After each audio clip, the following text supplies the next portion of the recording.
Hi, this is Katona coming at you from House of NteKKah.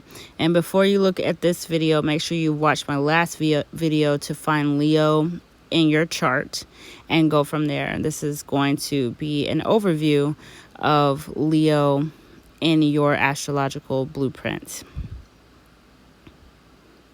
And this is just showing some typical attributes of Leo, the dates, the element of fire, the major arcana, the ruling house being the sun and ruler of the 5th house, and the body parts involved, such as the heart and the spine, that may be affected. When we talk about the signs, we want to talk about attributes of the signs that are about more evolvement of these signs, and attributes that are more shadow or ego-driven attributes of the signs. And you can see those here separated. And I think Leo sometimes gets a bad rap for the more low or shadow aspects that people often notice in Leos, and not as much of a rap for the high or more evolved attributes. Each sign is kind of associated with a saying. For Leo, it is I can and I will. So this just shows a typical zodiac chart and divided into the 12 pie pieces that I've talked about before. And each 12 pie pieces is called a house, and a house is ruled natively by a specific zodiac sign. Leo rules the 5th house naturally and is also ruled by the sun naturally. So that is why you see Leo associated with the sun. And so for this purpose, we want to think of the sun being Leo, going through each of your houses and illuminating each aspect of your charts. So wherever Leo lies in your chart, this is what it's shining light on and bringing it to the surface and illuminating in your life. So let's talk about the houses individually. And I won't talk through all of these, but they're on the screen here for you to see. The 1st house is involved with the self and the body. So if Leo is in your 1st house, it will be involved in your self, your body, the way that you express yourself in your body. So usually someone will be very sunny personality, sunny demeanor, commands or demands attention, sometimes bossy, considered a show off to some. In the 2nd house rules possessions and security. So there may be a pride in material possessions, and maybe a production in purchasing things. A Leo in the 2nd house has the best things. You won't catch them buying much that store brand, etc., etc. So it's very interesting placement in the 2nd house.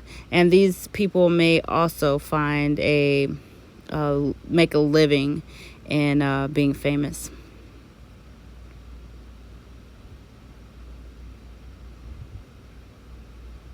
So Leo in the 3rd house is the house of communication, peers, and siblings. So there may be a communication, a dramatic way of communicating. They need to be recognized when they communicate. They are not the ones that like to be interrupted or other people to talk over them while they're communicating, and demand a kind of a respect in that. And they also travel around town in style if they're working or what have you, but whatever they're traveling in will be probably pretty flashy. The 4th house, Leo in the 4th house is the home and family. A king or queen of their throne, grandiose home, dramatic family, drama, not in the sense always of actual drama, but maybe entertaining family. There's a sense of pride in the family too, and they need to feel recognition when it comes to their home and their family, and may have a tendency to boast or brag about their family life, just a tad. So it's 4th house Leo. 5th house Leo. Leo lives in the 5th house, so they're very comfortable here. So if your Leo is in the 5th house, or your 5th house is ruled by Leo, this is children, romance, and extracurricular activities. So children in this house can have a tendency to be in pageants. There's some like romanticism that is desired, and these Leo in this house is kind of flirtatious as well, and a risk taker. Okay, here we go with Leo in the 6th house. 6th house rules health, work, mental health, and pets. And similar to the children in the 5th house, the pets may be on display or in a form of pageantry or some type of competition. This placement also can be dramatic when they are ill. The workplace can have a sense of flair to it. They sense to also want to have recognition for these things. Leo in the 7th house, the house of relationships and partnerships. This placement may desire a partner who is very noticeable, very flashy, known for their attire. They may have dramatic business relationship tendencies as well. And they may even marry or have a partner just for show. I have no problem with that. Leo in the 8th house, the house of death, sex, and transformation. You may find that with this placement, you have like an authoritative type of attitude about death or sex or both. There may be some drama and role play involved, a little theatrical with these things. A need to be seen as well, and like voyeuristic tendencies as well. Leo in the 9th house, the house of philosophy, religion, and travel. There's maybe a sense of pomp and circumstance when it comes to religion and enjoyment with that. They may be generous, philanthropic people. They demonstrate their stance of morality like in a very public way, so people know it publicly and are not afraid of showing that aspect of themselves. And there's creativity in their philosophies.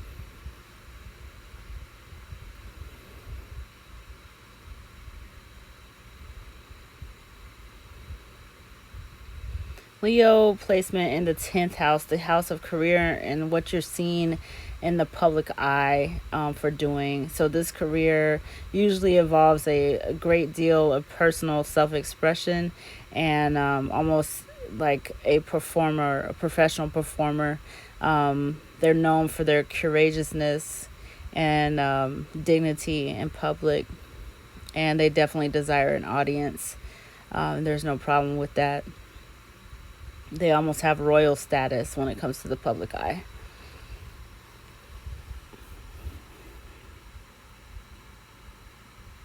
Leo placement in the 11th house, the house of friends and community. So there is entertainment for friends or community, attracting those that love drama or who are dramatic. This person can also be very motivational to the masses and move and motivate people and inspire people. And they use this power to motivate others to enact social reform. Leo in the 12th house is the house of subconscious fears, dreams, and it's everything that Leo is that we've talked about, but behind the scenes. So instead of being showy about it, this is the kind of suppressed parts behind the scenes, and they secretly would love to do all of this out front and in front of the curtain, but more comfortable behind the curtain. And they may also have some aspects about them that have authority and interpretation of dreams and subconscious, and helpful with that. So let's talk about the planets. The planets. So Sun in Leo goes along with the personality of being made to shine, and this is a must. You are sitting on a throne for your life. You have a sense of demanding attention in your demeanor, appearance, both of those things. You desire to be seen, and there's no problem with that. And you are a complete body embodiment of ego, of the sun. Moon in Leo. This is your emotional body, how you deal with emotional states. It's usually the part of yourself that only those close to you know. So you secretly desire attention and are somewhat fearful of it. This can be within the family, but not outwardly, so other people may not see it. It may be easy to take control over family issues, and you have a need for affirmations. Mercury in Leo. So this is how you communicate. Mercury is. And so Leo is one of the biggest hearts of the zodiac. So there's expression with heart, desire, and fire, being a fire sign, with charisma and persuasiveness. Leo sees the bigger picture and sometimes may miss details, and has attachment sometimes to their own ideas. So very passionate about their own ideas. Leo rising or ascendant in Leo. And I like to think of this as what are you rising into?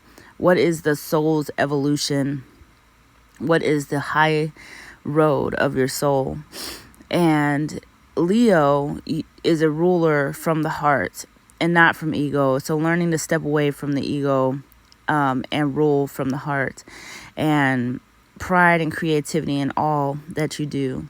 You lead and you expect people to follow. Venus in Leo. So this is how you love. This is your love language.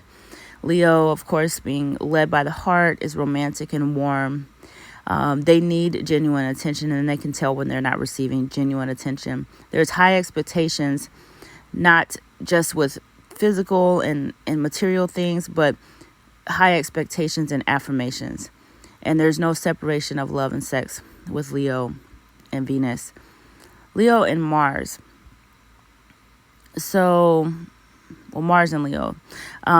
This is your war language, or this is your force.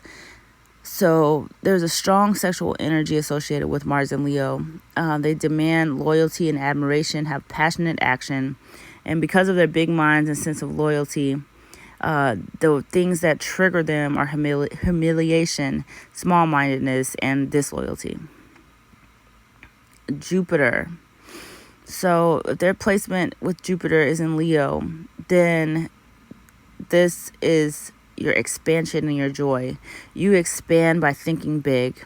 Leo is not small-minded and is not a small thinker. You expand by taking risks. You expand by being confident and generous. You find joy in performance, children, and in play. So Saturn, a very important planet to come to terms with. Saturn is your life lesson. So if your placement is in Leo and this planet, you were created to be grand. You were created to take up space, and you should not be ashamed. You were created to be heard, to be seen, and you were created to be generous in everything that you do, including your own body, your own space, your own drama. And this is a beautiful thing. So Uranus. If your Leo placement is here, this is like your revolutionary aspect. What are you breaking free from? What are you breaking chains from? You seek freedom in the areas of entertainment, extracurricular activity, children, and dating and love. You will revolutionize ideas in these areas. You do not like to follow rules in these areas, and you make change in these areas with your Leo placement in that area. So Neptune is an illusionary aspect in your chart. So with this Leo placement, you have the ability to envision something others think that is impossible because of your big thinking with that Leo placement. Pluto is a small planet, but it is huge in its transformative power. You find yourself in challenging situations with this Leo placement that can end up being opportunities to showcase how grand you are, your abilities and your strengths. Your North Node in Leo is your life purpose, You are meant to be on the stage. Embrace that. Embrace the grandness of things. Your personal desires come first. You lead from the heart and not from the head. Leo, North Node.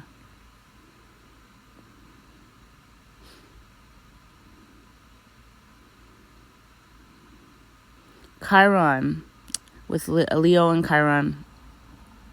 Chiron and Leo. So this is the wound. It is the wounded healer aspect of your chart. It is easy to encourage creativity, uniqueness, and enjoyment in life to others. When it comes to yourself, though, there may be issues because of shame in showcasing yourself. So this is a time to get over that aspect. Midheaven in Leo, this is your highest potential. You are the performer. Whatever it is that you do, you will be noticed. You will have potential to show the world your pride, leadership, and self-expression. Avoid being afraid. Avoid being too exposed, of having a fear of being too exposed, of taking too much space and not being accepted, because you will. Thank you so much for listening to this Leo aspects in the chart, and I hope it was helpful. And expect more coming from House of NteKKah from me in this series to help you along in analyzing your chart. And don't forget to watch the first video and how to pull up your birth chart.